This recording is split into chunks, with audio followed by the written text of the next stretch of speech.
സെറോദയുടെ ഒരു free demat account 5 മിനിറ്റിനുള്ളിൽ എങ്ങനെ ഓപ്പൺ ചെയ്യാൻ സാധിക്കുമെന്നാണ് നമ്മൾ ഇന്നത്തെ വീഡിയോയിൽ കാണാൻ പോകുന്നത്. ഇപ്പോൾ നമ്മൾ സെറോദ ബ്രോക്കർ യൂസ് ചെയ്യുന്നെങ്കിൽ നമുക്ക് ഇക്വിറ്റി ഡെലിവറിന് 0 ബ്രോക്കറേജ് ആണ് വരുന്നത്. അതുപോലെ ഇൻട്രാഡേയിലും F&Oയിലും ട്രേഡ് ചെയ്യുന്നതിന് 20 രൂപ അല്ലെങ്കിൽ 0.03%, അതിലേതാണോ കുറവ് ചാർജ് വരുന്നത് അതായിരിക്കും ബ്രോക്കറേജ് ഫീ ആയിട്ട് വരുന്നത്. അതുപോലെ മ്യൂച്വൽ ഫണ്ടിൽ ഇൻവെസ്റ്റ് ചെയ്യുന്നതിനാണെങ്കിൽ നമുക്ക് 0 ബ്രോക്കറേജ് ആണ് വരുന്നത്. അപ്പം സെറോദയുടെ ഒരു അക്കൗണ്ട് ഓപ്പൺ ആക്കാനുള്ള ഫ്രീ ഡിമാറ്റ് അക്കൗണ്ട് ഓപ്പൺ ആക്കാനുള്ള ലിങ്ക് നമ്മുടെ വീഡിയോ ഡിസ്ക്രിപ്ഷനിൽ ആഡ് ചെയ്തിട്ടുണ്ട്. ആ ലിങ്ക് യൂസ് ചെയ്തുകൊണ്ട് നിങ്ങൾക്ക് അക്കൗണ്ട് ഓപ്പൺ ചെയ്യാൻ സാധിക്കുന്നതായിരിക്കും. അപ്പോൾ നമ്മുടെ വീഡിയോ ഡിസ്ക്രിപ്ഷനുള്ള ലിങ്കിൽ നിങ്ങൾ ക്ലിക്ക് ചെയ്യുമ്പോഴത്തേനും സെറോദയുടെ ഒഫീഷ്യൽ പേജ് ഓപ്പൺ ആയി വരുന്നതായിരിക്കും. ഇവിടെ സൈനിങ് അപ്പ് ഫോർ ഫ്രീ എന്നുള്ള ഓപ്ഷൻ സെലക്ട് ചെയ്യുക. അതിനുശേഷം നിങ്ങളുടെ ഫോൺ നമ്പർ എൻ്റർ ചെയ്ത് കൊടുത്തതിന് ശേഷം ഗെറ്റ് OTP എന്ന് ക്ലിക്ക് ചെയ്യുക. അപ്പോൾ നിങ്ങളുടെ ഫോൺ നമ്പറിലോട്ട് ഒരു OTP വരുന്നതായിരിക്കും. ആ OTP എൻ്റർ ചെയ്ത് കൊടുത്തതിന് ശേഷം കണ്ടിന്യൂ എന്ന് ക്ലിക്ക് ചെയ്യുക. അതിനുശേഷം നമ്മുടെ ഇമെയിൽ ID എൻ്റർ ചെയ്ത് കൊടുക്കാനുള്ള സ്റ്റേജാണ്. നമുക്ക് 2 ഓപ്ഷൻ ഉണ്ട്. കണ്ടിന്യൂ വിത്ത് ഗൂഗിൾ എന്ന് സെലക്ട് ചെയ്യുവാണെങ്കിൽ നമ്മൾ യൂസ് ചെയ്യുന്ന എല്ലാ ഇമെയിൽ IDസും കാണാൻ സാധിക്കും. അതിൽ സെറോദയ്ക്ക് വേണ്ടി ഏതാണോ സെലക്ട് ചെയ്യുന്നത് അത് ക്ലിക്ക് ചെയ്യുക. അതിനുശേഷം കണ്ടിന്യൂ എന്ന് ക്ലിക്ക് ചെയ്യുക. അല്ലെങ്കിൽ നമുക്ക് നമ്മുടെ പേര് എൻ്റർ ചെയ്ത് കൊടുത്തതിന് ശേഷം നമ്മൾ ഏതാണോ ഇമെയിൽ ID യൂസ് ചെയ്യുന്നത് ആ ഇമെയിൽ ID എൻ്റർ ചെയ്ത് കൊടുത്തതിന് ശേഷം കണ്ടിന്യൂ എന്ന് ക്ലിക്ക് ചെയ്യുക. അപ്പോൾ നമ്മുടെ ഇമെയിൽ IDയിലേക്ക് ഒരു OTP വരുന്നതായിരിക്കും. ആ OTP എൻ്റർ ചെയ്ത് കൊടുത്തതിന് ശേഷം കണ്ടിന്യൂ എന്ന് ക്ലിക്ക് ചെയ്യുക. അടുത്ത സ്റ്റേജ് എന്ന് പറഞ്ഞാൽ നമ്മുടെ പാൻ കാർഡ് ഡീറ്റെയിൽസ് എൻ്റർ ചെയ്ത് കൊടുക്കാനുള്ള സ്റ്റേജാണ്. നമ്മുടെ പാൻ കാർഡ് നമ്പറും പാൻ കാർഡിലെ ഡേറ്റ് ഓഫ് ബർത്തും എൻ്റർ ചെയ്ത് കൊടുത്തതിന് ശേഷം അതിന് തൊട്ട് താഴെയുള്ള ആ ചെക്ക് ബോക്സും സെലക്ട് ചെയ്തതിന് ശേഷം കണ്ടിന്യൂ എന്ന് ക്ലിക്ക് ചെയ്യുക. അടുത്ത സ്റ്റേജ് എന്ന് പറഞ്ഞാൽ നമുക്ക് ഇക്വിറ്റി ആൻഡ് മ്യൂച്വൽ ഫണ്ട് ഇവിടെ കമ്പൽസറി ആയിട്ട് സെലക്ട് ചെയ്യാനാണ്. അതിന് തൊട്ട് താഴെ നമുക്ക് ഫ്യൂച്ചർ ആൻഡ് ഓപ്ഷനും കമ്മോഡിറ്റി 2 ഓപ്ഷൻ കാണാൻ സാധിക്കും. അത് നമുക്ക് സെലക്ട് ചെയ്യാം. നമുക്ക് വേറെ ഫീ ഒന്നും വരുന്നതല്ല, നമുക്ക് ഫ്യൂച്ചറിൽ യൂസ് ചെയ്യാൻ സാധിക്കും. അതിനുശേഷം അതിന് തൊട്ട് താഴെയുള്ള ചെക്ക് ബോക്സും സെലക്ട് ചെയ്തതിന് ശേഷം കണ്ടിന്യൂ എന്ന് ക്ലിക്ക് ചെയ്യുക. അടുത്ത സ്റ്റേജ് എന്ന് പറഞ്ഞാൽ ആധാർ KYC വെരിഫിക്കേഷൻ ആണ്. നമ്മൾ കണ്ടിന്യൂ എന്ന് ക്ലിക്ക് ചെയ്യുക. ഇവിടെ നമ്മുടെ ആധാർ കാർഡ് നമ്പർ എൻ്റർ ചെയ്ത് കൊടുത്തതിന് ശേഷം അതിന് തൊട്ട് താഴെയുള്ള ക്യാപ്ചയും എൻ്റർ ചെയ്ത് കൊടുത്തതിന് ശേഷം നെക്സ്റ്റ് എന്ന് ക്ലിക്ക് ചെയ്യുക. നമ്മുടെ ആധാർ കാർഡോട് കണക്ട് ആയിട്ടുള്ള ഫോൺ നമ്പറിലോട്ട് ഒരു OTP വരുന്നതായിരിക്കും. ആ OTP എൻ്റർ ചെയ്ത് കൊടുത്തതിന് ശേഷം കണ്ടിന്യൂ എന്ന് ക്ലിക്ക് ചെയ്യുക. ഈ പേജിൽ നമ്മുടെ 6 ഡിജിറ്റ് ഡിജി ലോക്കർ പിൻ എൻ്റർ ചെയ്ത് കൊടുക്കുക. ഇപ്പോൾ നമ്മൾ മറന്നു പോയിട്ടുണ്ടെങ്കിൽ ഫോർഗോട്ട് സെക്യൂരിറ്റി പിൻ എന്ന് ക്ലിക്ക് ചെയ്തതിന് ശേഷം നമുക്ക് പുതിയത് ക്രിയേറ്റ് ചെയ്യാൻ സാധിക്കുന്നതാണ്. അതിനുശേഷം കണ്ടിന്യൂ എന്ന് ക്ലിക്ക് ചെയ്യുക. ഇവിടെ സെറോദ നമ്മുടെ കൺസേൺ ചോദിക്കുന്നുണ്ട്, ഡിജി ലോക്കറിൽ നമ്മുടെ Aadhaar card pan card details എടുത്തോട്ടെ എന്ന്. അപ്പോൾ അതിന് തൊട്ട് ഓപ്പോസിറ്റ് ആയിട്ടുള്ള ചെക്ക് ബോക്സ് സെലക്ട് ചെയ്തതിന് ശേഷം അലോ എന്ന് ക്ലിക്ക് ചെയ്യുക. അപ്പോൾ അടുത്ത പേജ് നമുക്ക് കാണാൻ സാധിക്കും സെറോദയ്ക്ക് നമ്മുടെ ഡീറ്റെയിൽസ് സക്സസ്ഫുള്ളി ലഭിച്ചിട്ടുണ്ട്. അടുത്ത സ്റ്റേജ് എന്ന് പറഞ്ഞാൽ നമ്മുടെ പേഴ്സണൽ ഡീറ്റെയിൽസ് എൻ്റർ ചെയ്ത് കൊടുക്കാനുള്ള സ്റ്റേജാണ്. ഫാദറിൻ്റെ നെയിം, മദറിൻ്റെ നെയിം, നമ്മുടെ മാരേജ് സ്റ്റാറ്റസ് സെലക്ട് ചെയ്ത് കൊടുക്കുക.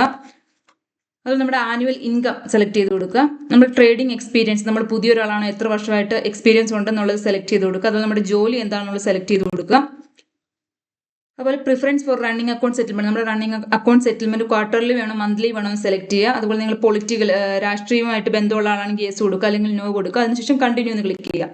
അടുത്ത സ്റ്റേജ് എന്ന് പറഞ്ഞാൽ നമ്മുടെ ബാങ്ക് അക്കൗണ്ട് ഡീറ്റെയിൽസ് എൻ്റർ ചെയ്ത് കൊടുക്കാനുള്ള സ്റ്റേജാണ്.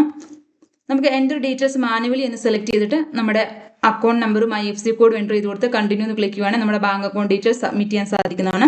അല്ലെങ്കിൽ നമുക്ക് ഫോൺ പേ എന്ന ഓപ്ഷൻ സെലക്ട് ചെയ്തതിന് ശേഷം സെറോദയ്ക്ക് ഡയറക്റ്റ് ആയിട്ട് ഒരു ₹1 പേയ്മെന്റ് ചെയ്തിട്ട് നമ്മുടെ അക്കൗണ്ട് ഡീറ്റെയിൽസ് സബ്മിറ്റ് ചെയ്യാൻ സാധിക്കുന്നതാണ്.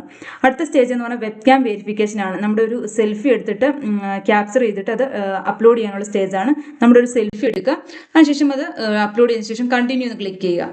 അടുത്ത സ്റ്റേജ് എന്ന് പറഞ്ഞാൽ നമ്മൾ ഡോക്യുമെന്റ് അപ്ലോഡ് ചെയ്യാൻ, നമ്മുടെ പാൻ കാർഡ് ആധാർ കാർഡ് ഒക്കെ അപ്ലോഡ് ചെയ്യാനുള്ള സ്റ്റേജാണ്. നമുക്കിവിടെ കാണാൻ സാധിക്കും ഇൻകം പ്രൂഫ് ഓപ്ഷനിലാണ്. ഡെറിവേറ്റീവ് ട്രേഡ് ചെയ്യുന്നവർക്കാണ് ഇൻകം പ്രൂഫ് വേണ്ടത്. ഇൻകം പ്രൂഫ് ആയിട്ട് ഈ സൈഡിൽ കാണുന്ന ഏതെങ്കിലും ഒരു ഡോക്യുമെന്റ് സബ്മിറ്റ് ചെയ്താൽ മതി. നമുക്കിനി ആഡ് നോമിനി, അടുത്ത സ്റ്റേജ് എന്ന് നമുക്ക് നോമിനി ആഡ് ചെയ്യുന്ന സ്റ്റേജാണ്. ആഡ് നോമിനി എന്നുള്ള ഓപ്ഷൻ ക്ലിക്ക് ചെയ്തതിന് ശേഷം നോമിനിയുടെ ഡീറ്റെയിൽസ് എടുത്തു കൊടുക്കുക. നോമിനിയുടെ നെയിം, നോമിനിയുടെ മൊബൈൽ നമ്പർ, അതുപോലെ ഡീറ്റെയിൽസ് എൻ്റർ ചെയ്ത് കൊടുത്തതിന് ശേഷം കണ്ടിന്യൂ എന്ന് ക്ലിക്ക് ചെയ്യുക. നമ്മുടെ ലാസ്റ്റ് സ്റ്റെപ്പ് എന്ന് പറയുന്നത് ഇ-സൈൻ ആണ്. നമ്മളിവിടെ കണ്ടിന്യൂ എന്ന് ക്ലിക്ക് ചെയ്തതിന് ശേഷം ഈ പേജ് ഓപ്പൺ ആയി വരുമ്പോൾ നമുക്ക് 3 കണ്ടീഷൻസ് കാണാൻ സാധിക്കും. ആ കണ്ടീഷൻ്റെ ഫസ്റ്റ് ആയിട്ടുള്ള ചെക്ക് ബോക്സ് സെലക്ട് ചെയ്തതിന് ശേഷം പ്രൊസീഡ് എന്ന് ക്ലിക്ക് ചെയ്യുക. അതായത് നമ്മൾ അപ്ലോഡ് ചെയ്ത ഡോക്യുമെന്റ്സും ഡീറ്റെയിൽസ് എല്ലാം കാണാൻ സാധിക്കും. ഇവിടെ സൈൻ നൗ എന്നുള്ള ഓപ്ഷൻ ക്ലിക്ക് ചെയ്യുക.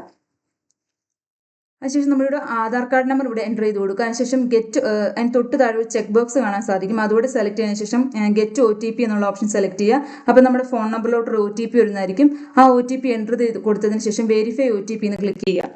അപ്പോൾ നമ്മുടെ അക്കൗണ്ട് ഓപ്പണിംഗ് പ്രൊസീജിയർ കംപ്ലീറ്റ് ആയിട്ടുണ്ട്. നമുക്ക് ഇനി തൊട്ട് താഴെയായിട്ട് യൂസർ ID എന്ന് കാണാൻ സാധിക്കും. നമ്മൾ അത് ഓർത്തിരിക്കണം. നമ്മൾ കൈറ്റ് ഓപ്പൺ ആക്കുമ്പോഴത്തേക്കും അത് ആവശ്യമുണ്ട്. നമ്മൾ അതിനുശേഷം ലോഗിൻ ടു കൈറ്റ് എന്നുള്ള ഓപ്ഷൻ സെലക്ട് ചെയ്യുക. ഇവിടെ നമ്മൾ സ്ട്രോങ് ആയിട്ടുള്ള ഒരു പാസ്വേഡ് ക്രിയേറ്റ് ചെയ്തതിന് ശേഷം നമ്മൾ പ്ലേ സ്റ്റോറിൽ പോയി കൈറ്റ് എന്ന ആപ്പ് ഡൗൺലോഡ് ചെയ്യുക. അവിടെ നമ്മൾ ലോഗിൻ ടു കൈറ്റ് എന്നുള്ള ഓപ്ഷൻ സെലക്ട് ചെയ്യുക. അതിനുശേഷം ഞാൻ ആദ്യം പറഞ്ഞ യൂസർ ID ഇവിടെ എൻ്റർ ചെയ്ത് കൊടുക്കുക. അതുപോലെ നമ്മൾ ക്രിയേറ്റ് ചെയ്ത പാസ്വേഡ് എൻ്റർ ചെയ്ത് കൊടുത്ത ശേഷം ലോഗിൻ എന്ന് ക്ലിക്ക് ചെയ്യുക. അങ്ങനെ നമുക്ക് കൈറ്റ് കയറി നമുക്ക് ഫണ്ടമെന്റൽ ടെക്നിക്കൽ അനാലിസിസിന്റെ ബേസിസിൽ നമുക്ക് സ്റ്റോക്ക് ബൈ ചെയ്യാനും സെല് ചെയ്യാനും സാധിക്കുന്നതാണ്. അപ്പം സെറോദയുടെ ഒരു ഫ്രീ ഡിമാറ്റ് അക്കൗണ്ട് ഓപ്പൺ ആക്കാനുള്ള ലിങ്ക് നമ്മുടെ ഈ വീഡിയോ ഡിസ്ക്രിപ്ഷനിൽ ആഡ് ചെയ്തിട്ടുണ്ട്. ആ ലിങ്ക് യൂസ് ചെയ്തുകൊണ്ട് നിങ്ങൾ അക്കൗണ്ട് ഓപ്പൺ ചെയ്യാൻ ശ്രദ്ധിക്കുക.